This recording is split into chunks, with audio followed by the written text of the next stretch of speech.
મિત્રો, એક આઈપીએસ અધિકારી દૂધવાળાનો વેશ ધારણ કરીને પોતાની બાઇક ઉપર દૂધના ડ્રમ લગાવીને સડક પર જઈ રહ્યા હતા. જ્યારે તેઓ એ જગ્યા પર પહોંચી ગયા જ્યાં પોલીસનું ચેકિંગ ચાલી રહ્યું હતું, ત્યારે એક પોલીસ કર્મીએ એને રોકી લીધા અને ધમકાવીને કહેવા લાગ્યો કે તમારી બાઇકમાં ઘણી બધી ખામી છે અને તમે આવી રીતે બાઇક ચલાવી રહ્યા હતા એટલે તમારે દંડ ભરવો પડશે અને કદાચ તમારે રસીદ ન લેવી હોય તો મને પૈસા આપવા પડશે. ત્યારે આઈપીએસ અધિકારી જે દૂધવાળાનો વેશ ધારણ કરીને આવ્યા હતા એમણે વિનંતી કરીને કહ્યું કે સાહેબ, હું ખૂબ ગરીબ વ્યક્તિ છું, રોજ કમાઈને ખાવાવાળો વ્યક્તિ છું, મારી પાસે એટલા પૈસા નથી કે હું તમને આપી શકું. ત્યારે પોલીસ કર્મીએ ગુસ્સો કરીને કહ્યું કે તું ચૂપચાપ અહીંયા આવ, નહીતર તારે આનું ખરાબ પરિણામ ભોગવવું પડશે. આટલું કહીને પોલીસ કર્મીએ એની બાઇકની ચાવી કાઢી લીધી અને જવા લાગ્યો.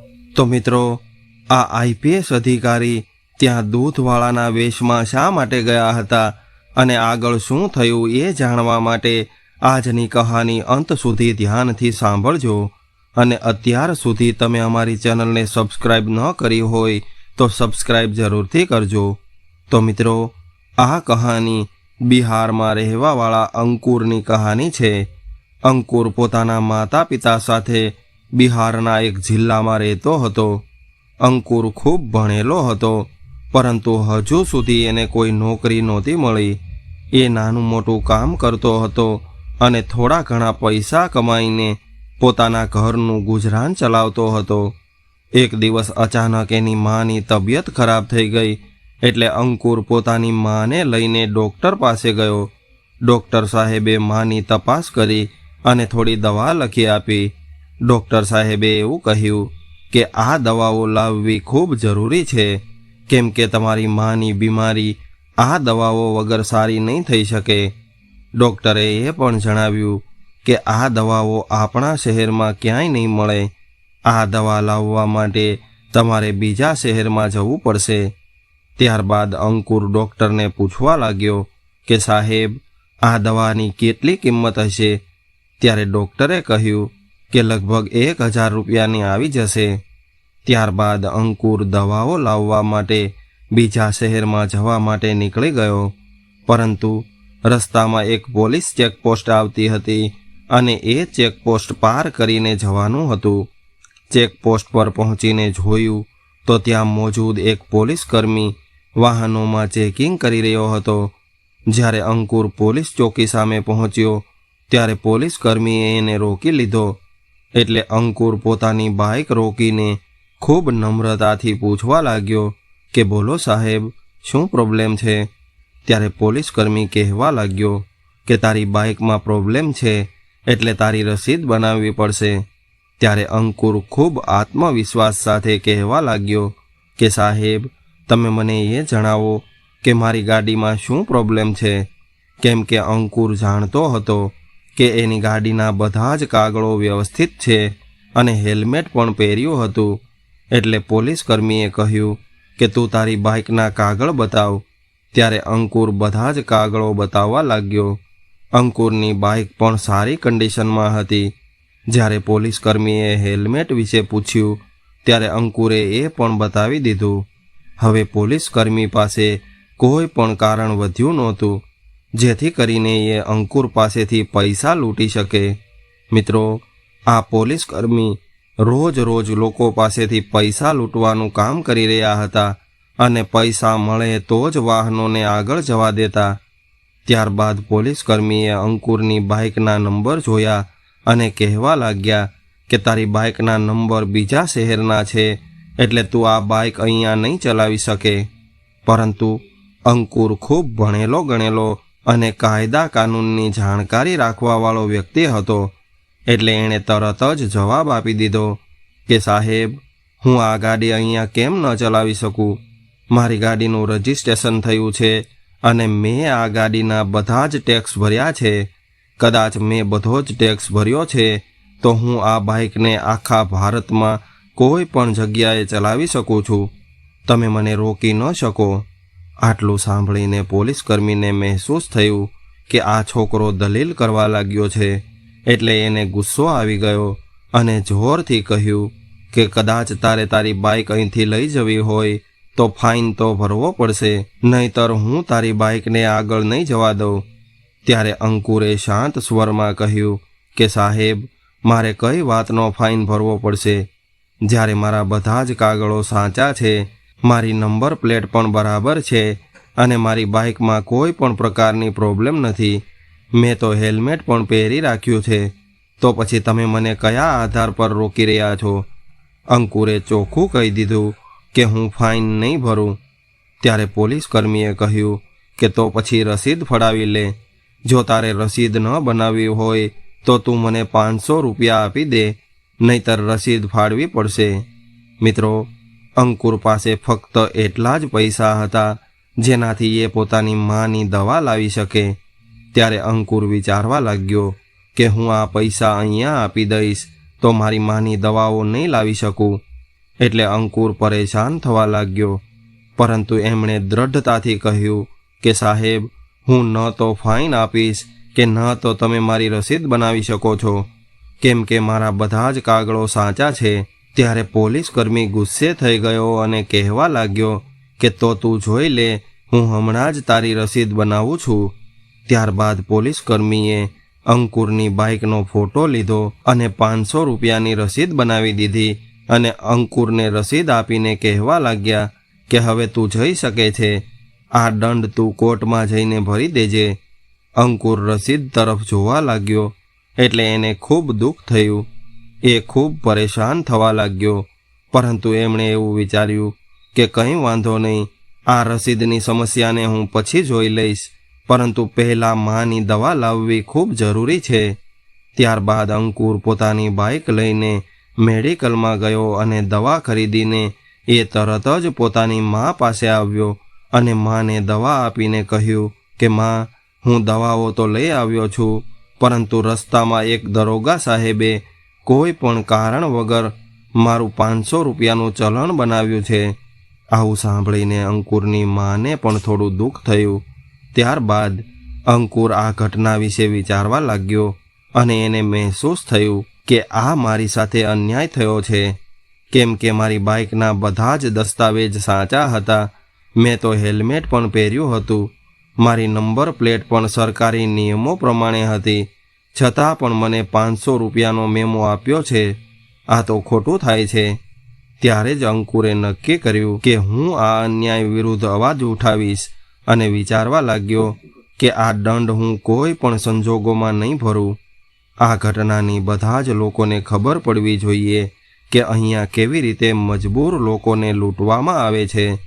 ત્યારબાદ અંકુરે પોતાની બાઇકની બંને નંબર પ્લેટના ફોટા લીધા, કારણ કે અંકુર આ મામલાને ઉજાગર કરવાનું નક્કી કરી ચૂક્યો હતો, જેથી કરીને લોકો જાણી શકે કે કારણ વગરના મેમો આપવાની ઘટનાઓ બની રહી છે. ત્યારબાદ અંકુરે મેમોની કોપી અને બાઇકની બંને નંબર પ્લેટના ફોટા બધું જ સોશિયલ મીડિયા પર વાયરલ કરી દીધું અને એક વિડીયો પણ બનાવ્યો, જેમાં એણે વિસ્તારથી જણાવ્યું કે કેવી રીતે મારા બધા જ કાગળો સાચા હોવા છતાં પણ મને દંડ આપવામાં આવ્યો છે. અંકુરનો વિડીયો ખૂબ વાયરલ થવા લાગ્યો. લોકો પણ પોતપોતાની પ્રતિક્રિયા આપવા લાગ્યા અને આ મામલો પોલીસ ડિપાર્ટમેન્ટ સુધી પણ પહોંચી ગયો. જ્યારે મોટા પોલીસ અધિકારીઓએ આ વિડીયો જોયો તો એ હેરાન રહી ગયા. ત્યારબાદ મોટા અધિકારીઓએ તરત જ આ ઘટના પર ધ્યાન આપીને સોશિયલ મીડિયાના માધ્યમથી અંકુરને જવાબ આપ્યો કે તમારું ચલણ ખૂબ જલ્દી રદ કરવામાં આવશે અને આ અસુવિધા માટે અમને ખેદ છે. થોડા દિવસોમાં આ વિડીયો એટલો ફેલાઈ ગયો કે ટ્રાફિક પોલીસના એસપી અને આઈપીએસ અધિકારી સુધી ખબર પહોંચી ગઈ. અંકુરે પોતાના વિડીયોમાં આખી ઘટનાનું પૂરી રીતે વર્ણન કર્યું હતું. અંકુરે જે જગ્યાએ આ ઘટના બની હતી એ જગ્યા અને ત્યાં હાજર રહેલા પોલીસ કર્મચારીઓના નામ પણ આપ્યા હતા. જ્યારે આ વિડીયો આઈપીએસ સાહેબ સુધી પહોંચ્યો ત્યારે એને ખૂબ દુઃખ લાગ્યું. આ આઈપીએસ અધિકારી પોતાની ઈમાનદારી અને કર્તવ્ય નિષ્ઠા માટે પ્રખ્યાત હતા અને રિશ્વતખોર લોકોથી સખત નફરત કરતા હતા. એટલે એમણે નિર્ણય કર્યો કે આ મામલાના મૂળ સુધી પહોંચવું ખૂબ જરૂરી છે. જો કે એ જાણતા હતા કે અમે સીધા જ અમારી ઓળખાણ સાથે જઈશું તો એ પોલીસ કર્મચારી કોઈને કોઈ બહાનું બનાવીને આ મામલામાંથી બચવાની કોશિશ કરશે. એટલા માટે એસપી સાહેબે એક યોજના બનાવી અને એમણે એક દૂધ વેચવાવાળાનો વેશ બનાવ્યો અને એક સાધારણ બાઇક લઈને એ પોલીસ કર્મચારીના ઇલાકામાં ખુદ જઈને તપાસ કરવાનો નિર્ણય કર્યો.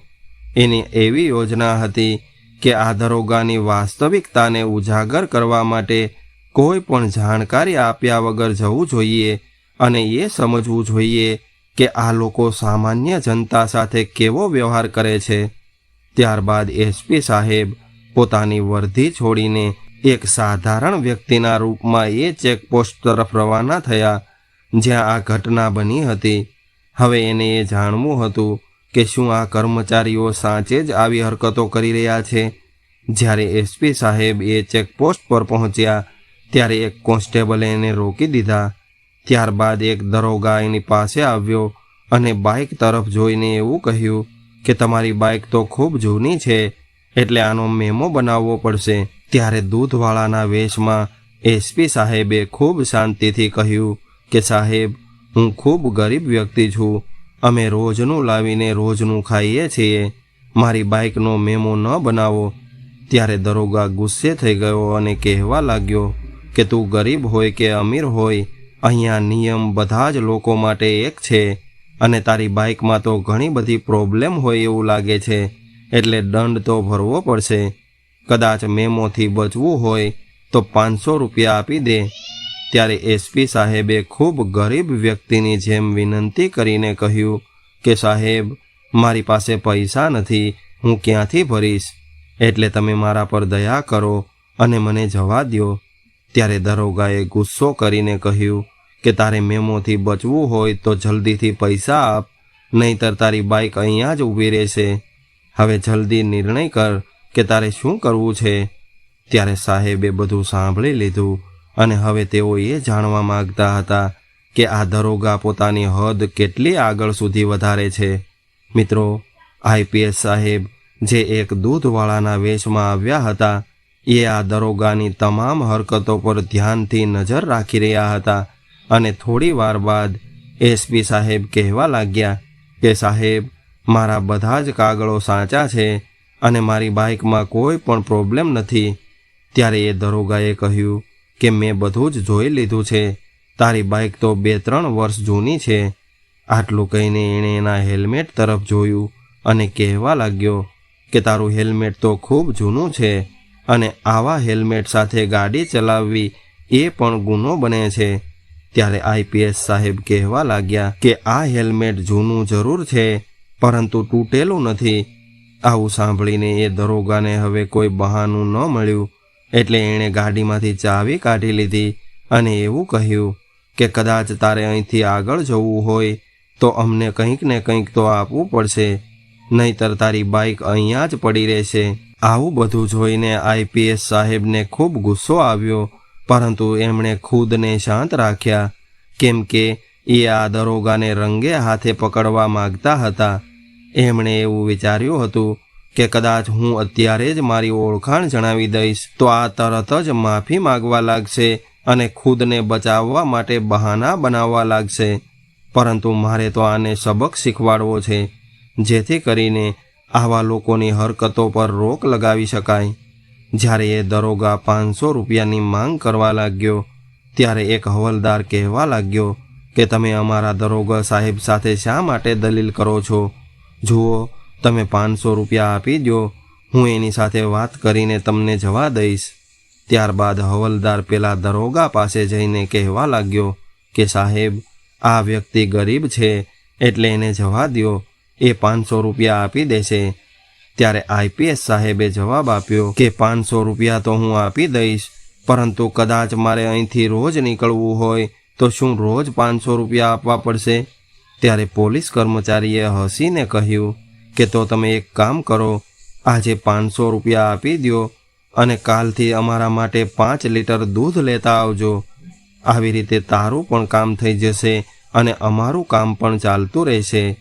દરોગાની આવી વાતથી આઈપીએસ સાહેબને ગુસ્સો આવી ગયો અને એમણે તરત જ આ દરોગાને એક જોરદાર થપ્પડ મારી દીધી. આવું દ્રશ્ય જોઈને ત્યાં મોજૂદ રહેલા તમામ પોલીસ કર્મીઓને એક ઝટકો લાગ્યો. થોડી જ વારમાં ખબર ફેલાઈ ગઈ કે એક દૂધવાળાએ દરોગાને થપ્પડ મારી દીધી. ત્યારબાદ આઈપીએસ સાહેબે પોતાનું આઈ કાર્ડ કાઢ્યું અને એવું કહ્યું કે હું એ વ્યક્તિ છું જેને તમે તમારી તાકાત બતાવવાની કોશિશ કરી રહ્યા હતા. આવું સાંભળીને બધા જ કર્મચારીઓ ચૂપ થઈ ગયા. હવે આઈપીએસ સાહેબે પોતાની ઓળખાણ જાહેર કરી દીધી હતી અને આ રિશ્વતખોર કર્મચારીઓની કરતૂતોને ઉજાગર કરી નાખી હતી. આજે આઈપીએસ સાહેબે દૂધવાળાના વેશમાં ટ્રાફિક નાકા પર પહોંચીને બધા જ રિશ્વતખોર અધિકારીઓને રંગે હાથે પકડી લીધા હતા. હવે આ આઈપીએસ સાહેબ કહેવા લાગ્યા કે હું અહીંનો આઈપીએસ અધિકારી છું. તમે લોકો જે કંઈ પણ કરી રહ્યા છો એ ખોટું છે અને તમારી આવી કરતૂત સોશિયલ મીડિયામાં પણ ફેલાઈ રહી છે. એટલે જ હું તમારા વિરુદ્ધ કાર્યવાહી કરવા માટે આવ્યો છું. ત્યારબાદ એમણે આ બધા જ રિશ્વતખોર અધિકારીઓને સસ્પેન્ડ કરી દીધા અને એના પર કાયદેસરની કાર્યવાહી કરી. અને આ ખબર જ્યારે અંકુરને મળી ત્યારે અંકુર પોતાની માને કહેવા લાગ્યો કે માં, બધા જ પોલીસ કર્મચારીઓ એક જેવા નથી હોતા. જે જગ્યાએ મારી સાથે ખોટું થયું હતું એ જગ્યાએ આઈપીએસ સાહેબ ખુદ ગયા અને બધું જ બરાબર કરી દીધું છે. એ બધા જ રિશ્વતખોર કર્મચારીઓને સસ્પેન્ડ કરીને એના વિરુદ્ધ કાર્યવાહી કરી રહ્યા છે. આવું સાંભળીને અંકુરની માં કહેવા લાગી કે બેટા, ખોટા લોકોનું માથું હંમેશા ઝૂકેલું જ રહે છે. મિત્રો, આ કહાની આપણને એ સમજાવે છે કે સમાજમાં બદલાવ લાવવા માટે એક ઈમાનદાર અને સાહસી પોલીસ અધિકારીની કેટલી આવશ્યકતા હોય છે. મિત્રો, ઈમાનદાર ઓફિસરો જે ન કેવળ પોતાના કર્તવ્યો નિભાવે છે પરંતુ ભ્રષ્ટાચાર અને અન્યાય વિરુદ્ધ હંમેશા લડતા રહે છે અને સમાજ માટે એક આદર્શ બને છે. આવા લોકો ન કેવળ પોતાના વિભાગનું સન્માન વધારે છે પરંતુ સામાન્ય જનતાને પણ વિશ્વાસ અપાવે છે કે કાયદો અને વ્યવસ્થા સાચી દિશામાં કામ કરી રહ્યા છે. જેવી રીતે રિશ્વતખોર અધિકારીઓ વિરુદ્ધ અવાજ ઉઠાવ્યો અને એને સજા અપાવવા માટે સાહસ બતાવ્યું, એ એક ખૂબ મોટું ઉદાહરણ છે. આ ઘટના એ સાબિત કરે છે કે સાચી દિશામાં પ્રયાસ કરીએ તો કોઈ પણ બુરાઈનો ખાત્મો થઈ શકે છે. અને આ કહાનીમાં આઈપીએસ સાહેબની ભૂમિકા પણ ખૂબ મહત્વપૂર્ણ હતી. એનું માર્ગદર્શન અને સમર્થન અંકુર માટે પ્રેરણાદાયક હતું. એમણે અંકુરના કામની સરાહના કરી અને પેલા રિશ્વતખોર અધિકારીઓ માટે આ એક સંદેશ હતો કે ભ્રષ્ટાચાર અને અનુશાસનહીનતા વિરુદ્ધ કોઈને પણ માફ કરવામાં નહીં આવે. આ કહાની એ દર્શાવે છે કે જ્યાં સુધી જવાબદાર લોકો સામે આવે છે ત્યાં સુધી સમાજને સુધારવા માટે કરવામાં આવેલા કોઈ પણ પ્રયાસ વ્યર્થ નથી જતા. અંકુર દ્વારા કરવામાં આવેલા કાર્યોએ એવું સિદ્ધ કરી દીધું કે પોલીસ વિભાગમાં ઈમાનદારી અને મહેનતથી કામ કરવાવાળા અધિકારીઓની હંમેશા આવશ્યકતા હોય છે. આવા અધિકારીઓ જ સમાજને સાચી દિશામાં માર્ગદર્શન કરી શકે છે. આજના સમયમાં આવા ઓફિસરો જ સમાજમાં બદલાવ લાવી શકે એમ છે અને જનતાનો વિશ્વાસ જીતી શકે છે. આ કહાનીનો મુખ્ય ઉદ્દેશ્ય એ હતો કે દરેક વ્યક્તિએ પોતાના કર્તવ્ય પ્રત્યે ઈમાનદાર અને નીડર રહેવું જોઈએ. આપણે ભ્રષ્ટાચાર વિરુદ્ધ લડવું જોઈએ અને સમાજના ભલા માટે કામ કરવું જોઈએ. અંકુર જેવા લોકો ફક્ત ઉદાહરણ નથી બનતા, પરંતુ આવા લોકો એક આંદોલનની જેમ સમાજને જાગૃત કરે છે અને સાચા રસ્તે ચાલવાની પ્રેરણા આપે છે. આ પ્રકારની કહાની આપણને એક પ્રેરણા આપે છે કે આપણે પણ આપણી જવાબદારી નિભાવવી જોઈએ અને આપણા કાર્યક્ષેત્રમાં ઈમાનદારી અને સાહસનો પરિચય આપવો જોઈએ. મિત્રો, આ કહાની બનાવવાનો અમારો ઉદ્દેશ્ય કોઈને દુઃખી અથવા પરેશાન કરવા માટે બિલકુલ નથી, પરંતુ અમારો મુખ્ય ઉદ્દેશ્ય તમને જાગૃત કરવાનો અને તમને સચેત કરવાનો હતો અને આ વિષય પર વિચાર કરવા માટે પ્રેરિત કરવાનો હતો. મિત્રો, કદાચ તમને આ કહાની પ્રેરણાદાયક લાગી હોય તો વિડીયોને લાઈક કરીને તમારા મિત્રો સાથે શેર કરજો અને નવા હોય તો ચેનલને સબસ્ક્રાઇબ જરૂરથી કરજો. હર હર મહાદેવ.